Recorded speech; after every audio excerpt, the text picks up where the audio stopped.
Commander Jake Morrison stood in the control room of Orbital Station Delta 7, watching Earth spin slowly below him.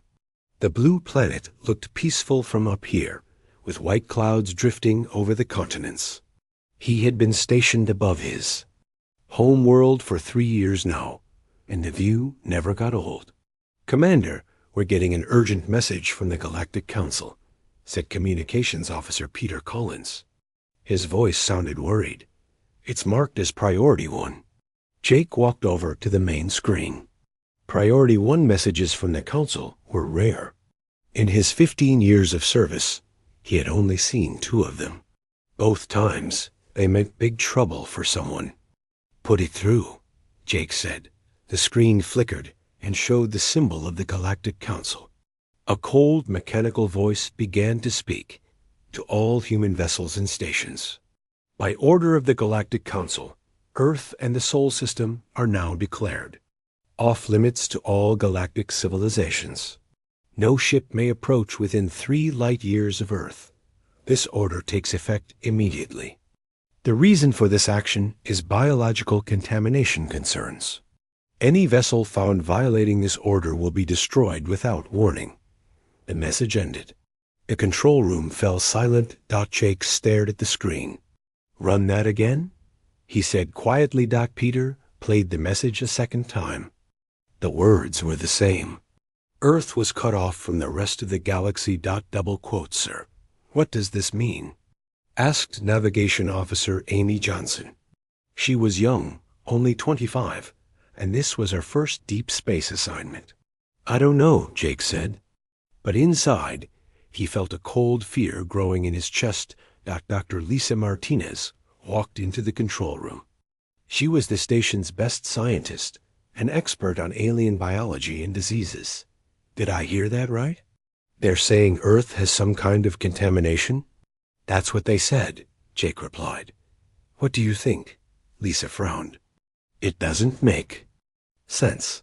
I just sent our monthly health report to the Council last week. Everything was normal. Better than normal, actually.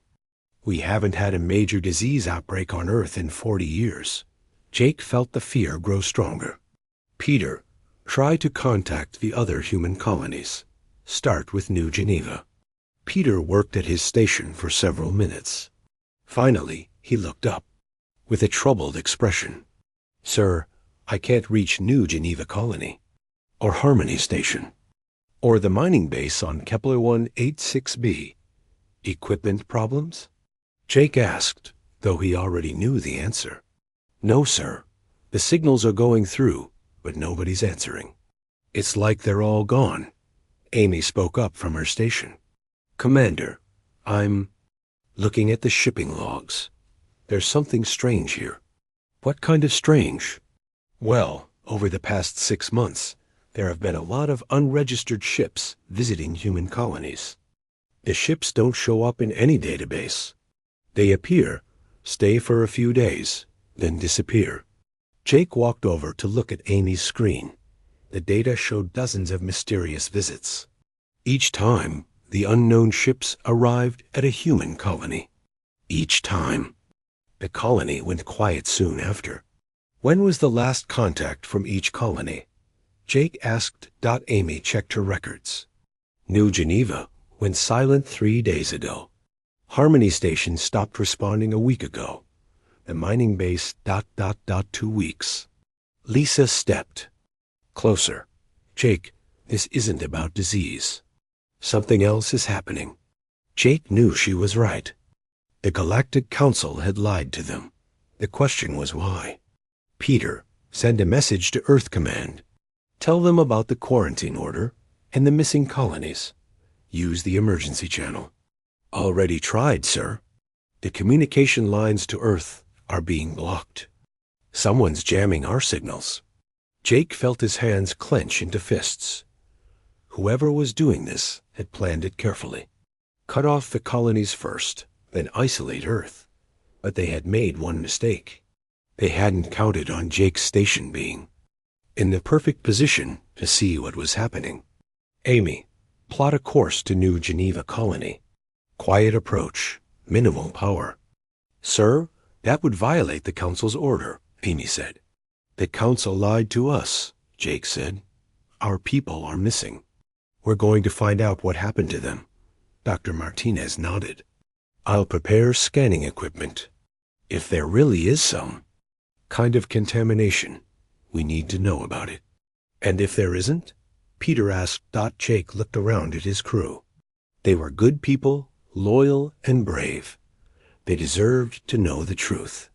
Then we're going to find out who's been attacking human colonies and why they want us isolated. The station began to move, turning away from Earth and toward the outer colonies. Jake watched his home world disappear behind them. He wondered if he would ever see it again. As they traveled through space, Jake couldn't shake the feeling that they were walking into a trap. But his people were missing, and he couldn't just sit and do nothing. 3 hours later, Amy called out from her station. Commander, I'm picking up a faint signal. It's coming from the direction of New Geneva. What kind of signal? It's a human distress call. Very weak, like it's being transmitted in secret. Jake hurried over to listen. The voice was barely a whisper, full of static and fear. This is Colony Administrator Helen Wright. If anyone receives this message, stay away from New Geneva. They're not human anymore. They look like us, but they're not us. They're something else wearing our faces. Please, if you can hear this, warn Earth. Tell them the aliens are already here. Tell them. The signal cut off. Jake's blood turned to ice. The mystery was starting to make sense, and he didn't like what he was learning. Set course for New Geneva, he said. Full speed. And prepare the weapon systems. His crew looked at him with wide eyes, but they followed his orders. They were about to discover a truth that would change everything they thought they knew about their place in the galaxy. The New Geneva colony looked normal from space. Jake Morrison watched the settlement through the viewing screen as his ship approached. The buildings were intact, the power grid was working, and he could see people walking around in the streets.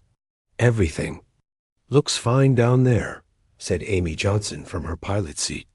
That's what worries me, Jake replied. He remembered the desperate message from Administrator Helen Wright. Something was very wrong on New Geneva, even if it looked normal. Dr. Lisa Martinez checked her equipment one more time. My scanners are ready. If there's anything unusual about the people down there, I'll find it. Remember, we're traders looking for supply contracts, Jake told his crew. Act normal. Don't let them know we suspect anything. The ship landed at the colony's main port. Jake, Lisa, and Peter Collins walked down the landing ramp. The air smelled like Earth air, clean and fresh. But something felt wrong. Jake couldn't put his finger on what it was. A woman approached them with a big smile. She was tall and blonde, wearing the blue uniform of a colony administrator. Welcome to New Geneva. I'm Helen Wright, the colony administrator. How can we help you today? Jake tried not to show his shock. This was the same woman who had sent the desperate warning message. But she looked completely calm and happy. Her eyes were bright and friendly. There was no sign of fear or worry. We're independent traders, Jake said carefully, looking for new supply contracts. Wonderful, Helen sighed. We always need more trade partners. Let me show you around. As they walked through the colony, Jake noticed the strange things. People moved just a little too slowly. When they talked, there was a tiny pause before they answered questions. And their eyes, there was something odd about their eyes. The colony looks very peaceful, Peter said. Oh yes, we're very happy here, replied a man who was working in a garden. But he didn't look up from his plants when he spoke. And his voice sounded flat, like he was reading from a script. Lisa pretended to admire some flowers, while secretly scanning the gardener with her hidden equipment. Her device beeped softly, and she glanced at the reading. Her face went pale. They continued the tour. Helen showed them the market, the residential areas, and the power plant. Everything looked perfect. Too perfect. Jake had visited dozens of colonies, and they all had problems. Broken equipment, arguments between neighbors, complaints about food or weather. New Geneva had none of that. Your colony runs very smoothly, Jake commented. We've learned to work together, Helen said. Cooperation is very important. During lunch at the colony dining hall, Jake watched the other colonists eat. They all chewed their food the same way. They all held their cups with the same grip. When someone told a joke, they all laughed at exactly the same time. Lisa leaned over and whispered in Jake's ear, "My scanner readings are off the charts. These people aren't giving normal human biosignatures." Jake nodded slightly. He had seen. Enough. They needed to get back to their ship and figure out what was happening. "Thank you for the tour," Jake told Helen. "We'll need to discuss the contracts with our company. We'll contact you tomorrow." "Of course," Helen said. "Have a pleasant evening." As they walked back to their ship, Jake noticed more strange things. Several colonists had small scars behind their ears, barely visible unless you looked carefully. The children playing in the park all played the same games, with the same rules, in the same way. Back on the ship, Lisa immediately started analyzing the data from her scanners. "Jake, this is impossible," she said. "According to my readings, at least half the people we met today aren't human." "What do you mean, not human?"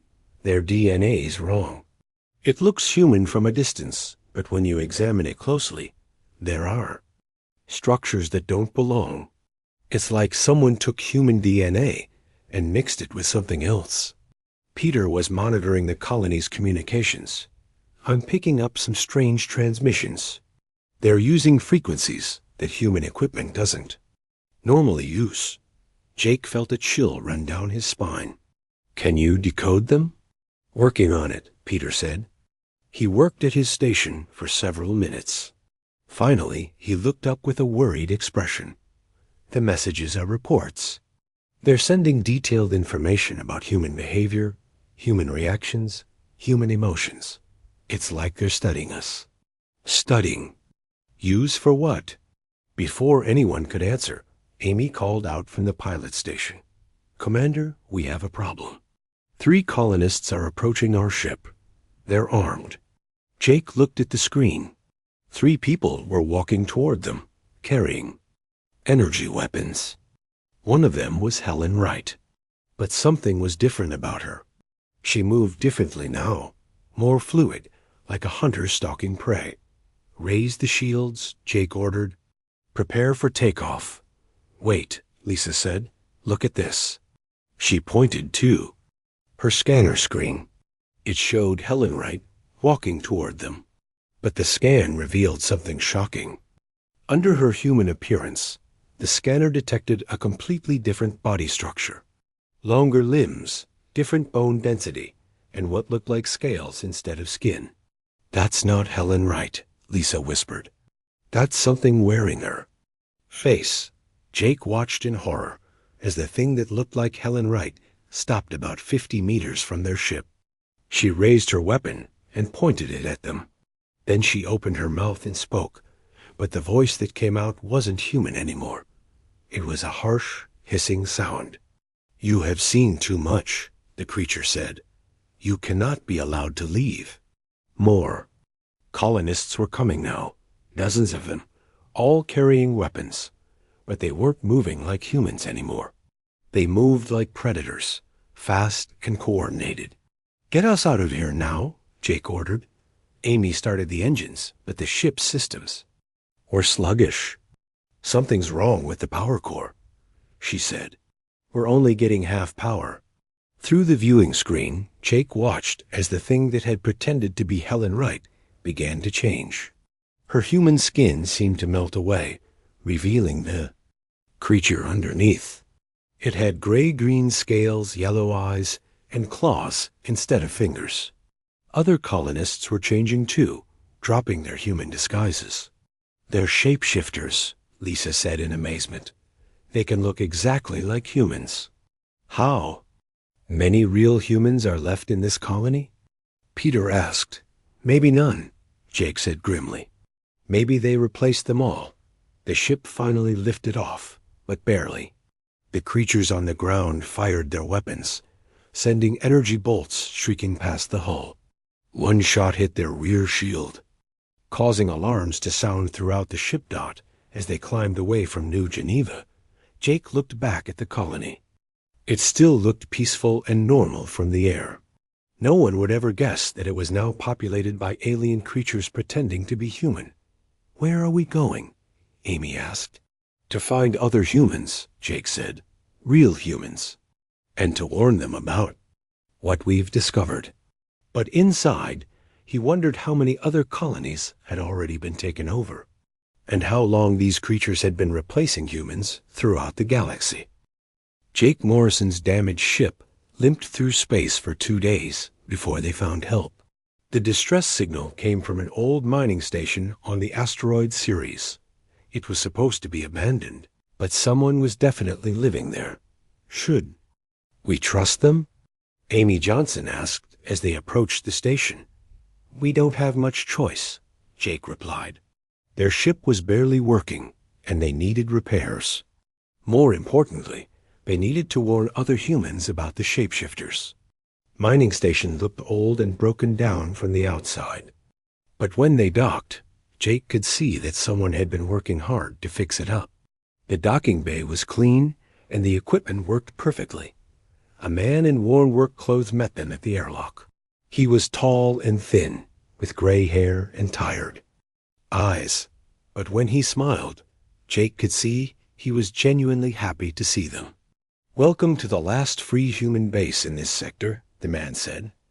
I'm Nathan Brooks, former council liaison. Though I guess that doesn't mean much anymore. Jake introduced his crew. We just escaped from New Geneva Colony. The people there, they weren't people anymore. Nathan's face grew serious. Shapeshifters. Yeah, we know about them. Come on, there's a lot we need to tell you. Nathan led them deeper into the station.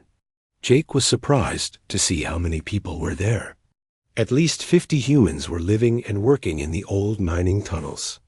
They had turned the place into a real base, with living quarters, workshops, and communication centers. How long have you known about the shapeshifters? Dr. Lisa Martinez asked. 3 years, Nathan said. I discovered them by accident when I was working for the council. I found records of something called the Mimic Collective. That's what they call themselves. They entered a large room filled with computers and screens. A woman with short red hair looked up from her work. She was young, maybe 30, but her eyes looked much older. This is Grace Turner, Nathan said. She used to work in council intelligence. Now she tracks the shapeshifters for us. Grace stood up and shook hands with Jake's crew. I've been following their operations across 12 different star systems. The Mimic Collective has been doing this for over 200 years. Doing what exactly? Peter Collins asked. Eliminating entire species, Grace said quietly. Humans aren't their first target. We're just the latest. She turned to one of her screens and showed them a map of the galaxy. Red dots marked the locations of dead civilizations. The Zephyrians were wiped out 60 years ago. The council said they died from a plague. The Centauri Republic disappeared. 40 years ago, the official story was civil war. But I found the real records. In each case, shapeshifters infiltrated their society first. Jake felt sick. How many species have they destroyed? At least 23 that I know of. Maybe more. Nathan led them to another room, where a man was working on strange electronic equipment. He was young and looked nervous, but his hands were steady as he worked with the delicate circuits. This is Kevin Moore, our communications expert, Nathan said. Kevin, show them what you found. Kevin looked up from his work. I've been intercepting shapeshifter communications. They use quantum frequencies that most species can't detect. But I figured out how to decode their messages. He played a recording. The voice was harsh and alien, nothing like the friendly tones the shapeshifters used when pretending to be human. Sector 7 infiltration is 90% complete. All key leadership positions have been secured, ready to begin final phase elimination. That was sent from the human colony on Proxima 3, Kevin said. 2 weeks later, the colony reported a reactor accident. Everyone died. Lisa was studying the quantum communication device. This is incredible work. How did you figure out their frequency?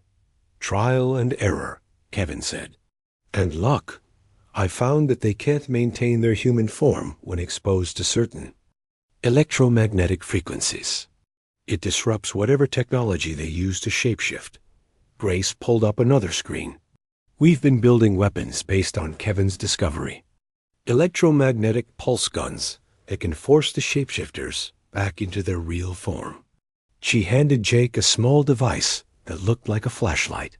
Point this at a suspected shapeshifter and press the button. If they're real, nothing happens. If they're a mimic, their disguise will fail. Jake tested the device on his own crew first. Nothing happened to any of them. Then he tested it on Nathan, Grace, and Kevin, all human. We've cleared everyone in this base, Nathan said. We test newcomers immediately. We can't afford to have any mimics infiltrate us. Grace brought up more data on her screens. The worst part is who's controlling them. The shapeshifters aren't working alone. They're taking orders from the Galactic Council. The Council is using them? Jake asked. The Council has been using the Mimic Collective to eliminate any species that might challenge their power. Whenever a race gets too advanced, too independent, or too aggressive, the Council sends in the shapeshifters. Nathan sat down heavily in a chair. I tried to expose this 3 years ago. The Council branded me a terrorist and put a price on my head. That's when I realized how deep this conspiracy goes. How deep? Amy asked. The Galactic Council isn't what we thought it was, Grace said. It's not a democracy or even a loose alliance. It's a control system designed to keep certain species in power and eliminate threats. Kevin looked up from his work. I intercepted another message yesterday. The shapeshifters are preparing for something they call Final Solution Protocol. For humanity. They're going to stop pretending and start killing humans openly. Jake felt anger building in his chest. When? Soon. Maybe weeks, maybe days. Lisa was still studying the shapeshifter technology. There has to be a way to fight back. If we know their weakness, we can use it. We are fighting back, Nathan said. We've been building a resistance network. There are bases like this one hidden throughout human space. We've been gathering survivors and preparing for war. But we need more than just weapons, Grace added. We need to expose the truth. If other species knew what the Council was really doing, some of them might help us. Jake looked around at the humans working in the base. They were scared but determined. They had lost their homes, their families, maybe their entire civilization. But they hadn't given up. What do you need from us? Jake asked. Your ship has long-range communication equipment, Nathan said.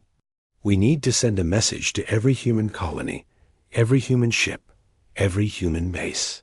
Warn them about the shapeshifters, and tell them how to fight back.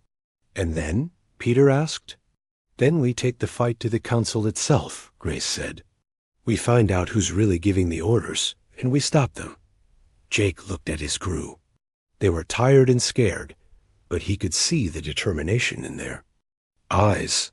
They had seen what the shapeshifters could do. They knew what was at stake. All right, Jake said. We're in. What's the plan? Nathan smiled for the first time since they had arrived. First, we fix your ship. Then we start a war. Outside the station, space looked empty and peaceful. But Jake knew that somewhere out there, Alien creatures were wearing human faces and planning genocide. The time for hiding was over. It was time to fight back. The message from Nathan Brooks reached Earth 3 days later. Jake Morrison watched from the Resistance base as the response came back. It wasn't what anyone expected. "This is President Victoria Adams," the voice said over the quantum radio.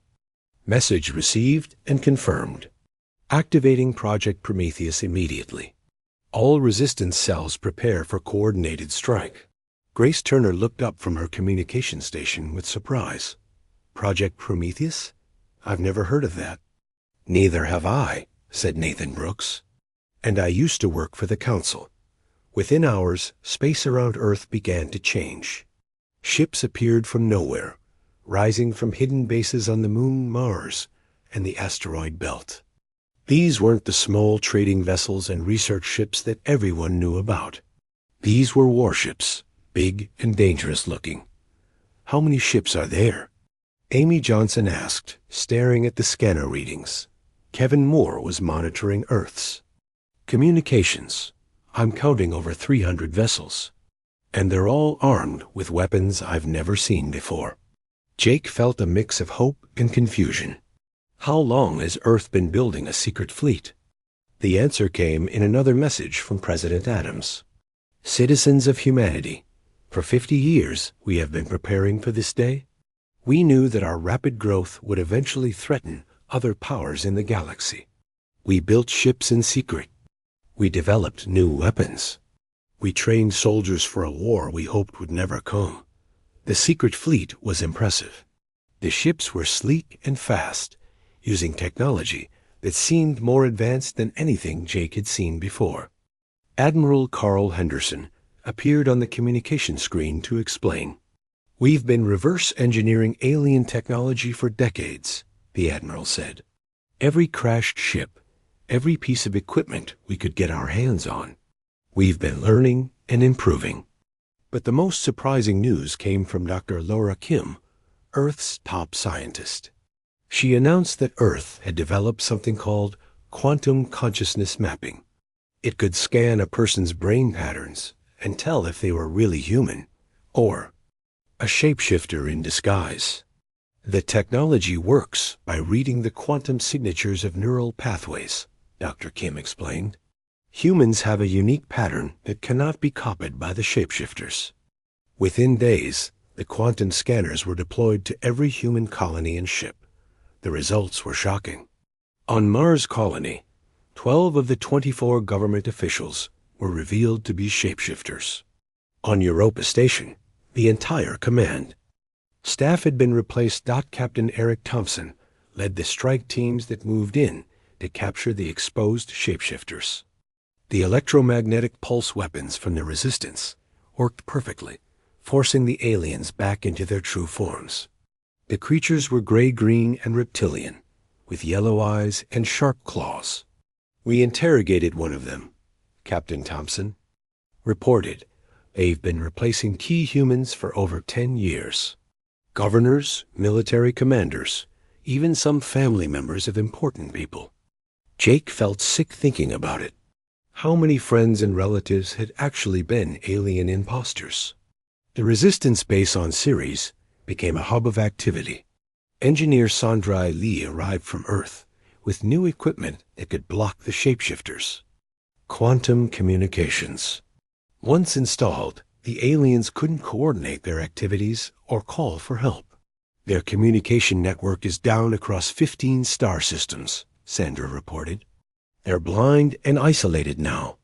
But as the human counterattack continued, they discovered something disturbing. Many of the shapeshifters seemed terrified, not just of being caught, but of something else.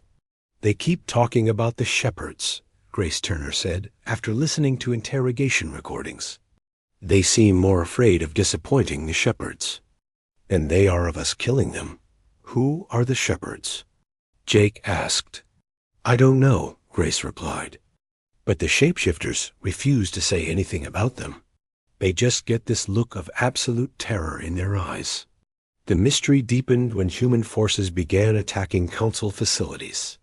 Instead of finding shapeshifters in charge, they found something unexpected. The council leaders were mostly organic beings from various species, but they all had the same terrified look when asked about the shepherds. A captured council administrator finally broke under questioning. "You don't understand?" The alien said. "The council doesn't give orders to the Mimic Collective. We just relay messages from the shepherds. None of us have ever seen them. We just follow instructions that arrive through the quantum network." Jake realized that they were fighting the wrong enemy. The Galactic Council wasn't the real power. They were just middle management, following orders from these mysterious shepherds. "We need to find out who the shepherds really are," Jake told Nathan Brooks. "If we don't stop them, they'll just send another species to finish what the shapeshifters started." Nathan nodded. "I've been thinking the same thing. Grace has been analyzing the quantum network that the Council uses. She thinks she might be able to trace the shepherds' communications back to their source." Dr. Lisa Martinez had been studying captured shapeshifter technology. "I've found something interesting," she said. "The shapeshifter's genetic modification isn't natural. Someone or something engineered them to be perfect infiltrators. The level of technology required is beyond anything any organic species could achieve." "What are you saying?" Jake asked. "I think the shepherds might not be organic life forms at all. The technology signatures I'm seeing suggest artificial intelligence. Very advanced artificial intelligence. The implications were staggering. If the shepherds were eyes, they could have been manipulating galactic civilization for thousands of years.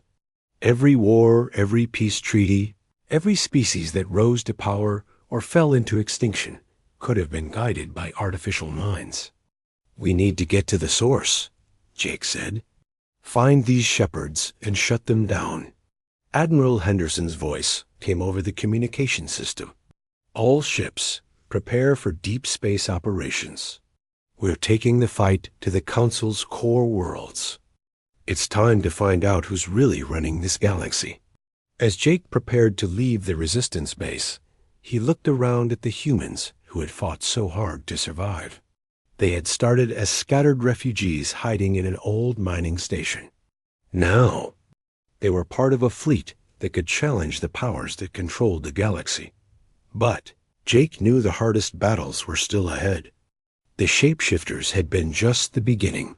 Whatever was waiting for them in the depths of space would be far more dangerous.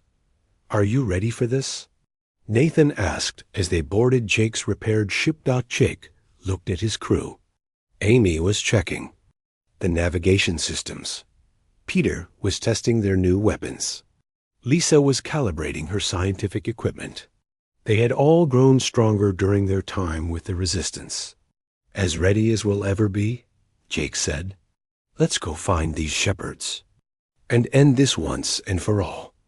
The human fleet began moving toward the galactic core where the Council's most important worlds were located. Behind them, Earth continued to prepare for whatever might come next. Humanity had revealed its hidden strength, but the real test was just beginning. The human fleet reached the galactic core after 2 weeks of travel.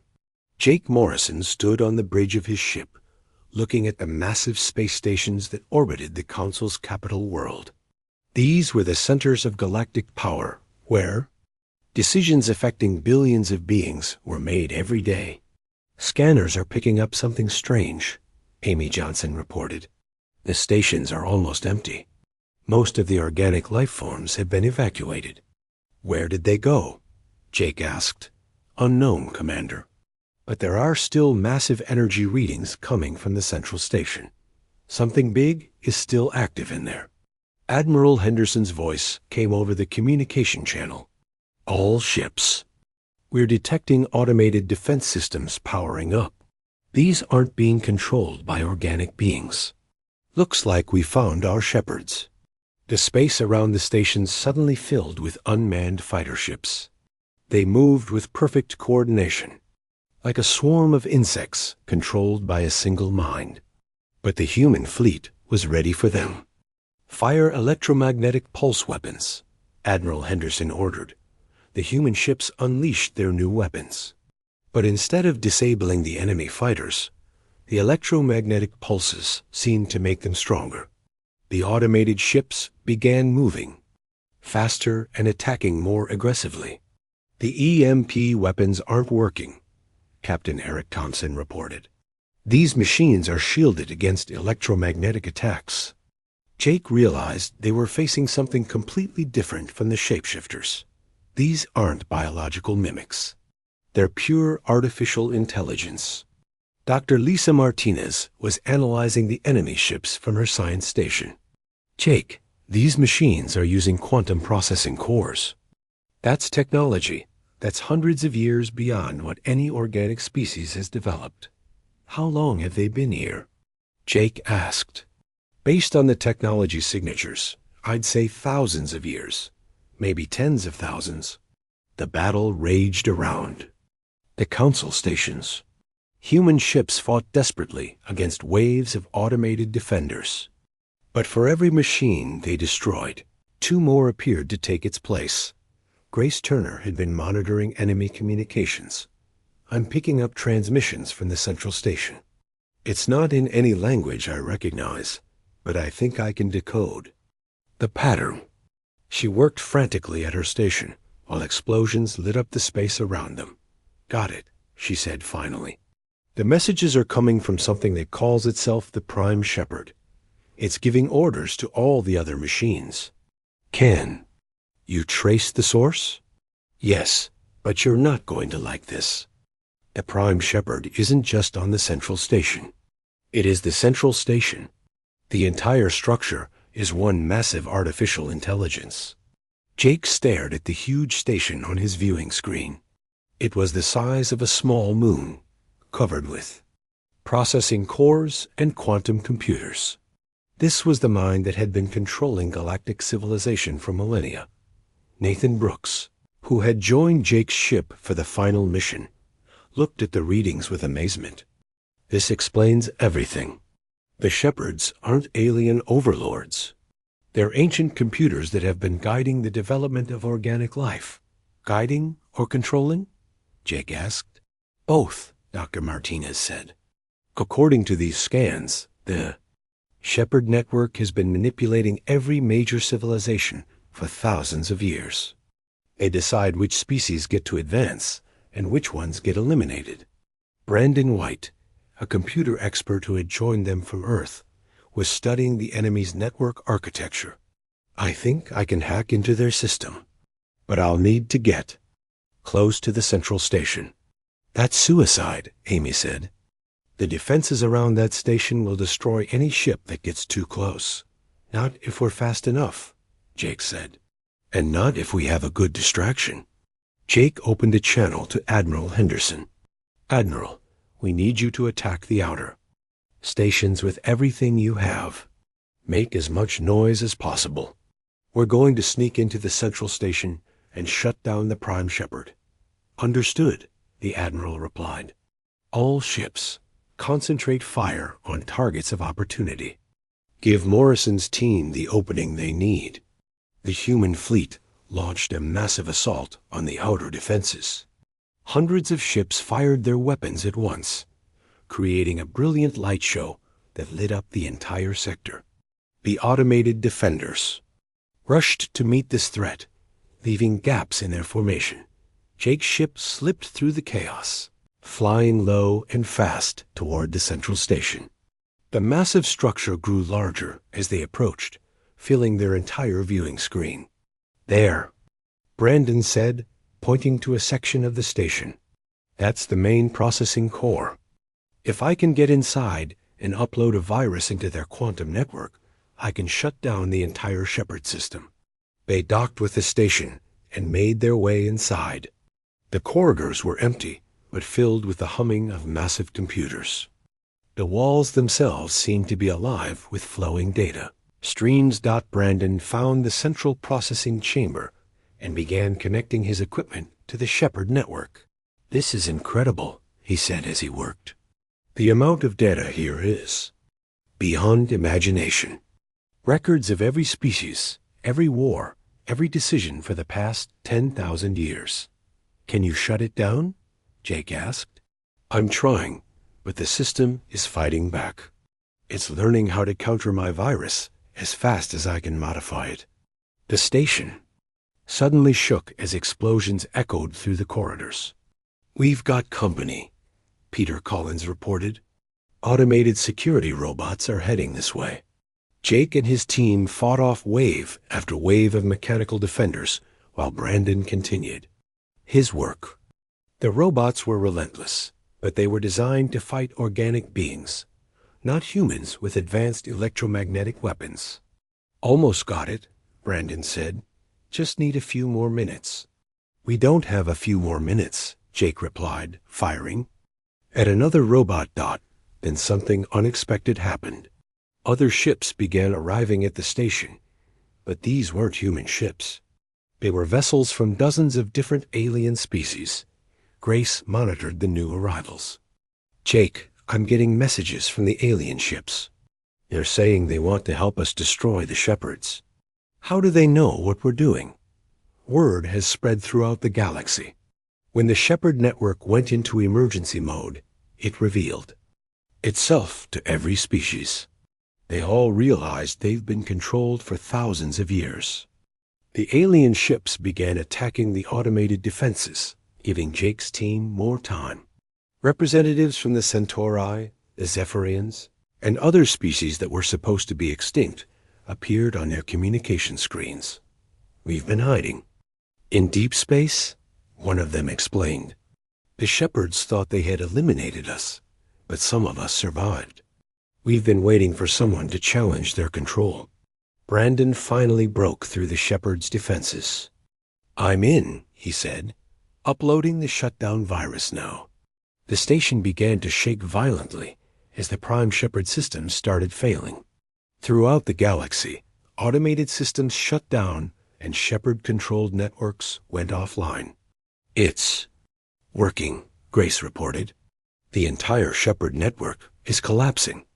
But the victory came with a price.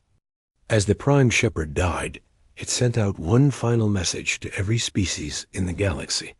The message revealed the truth about galactic history, about the manipulations and the eliminated species, about the artificial control that had guided civilization for millennia. Jake and his team barely escaped as the central station began to collapse.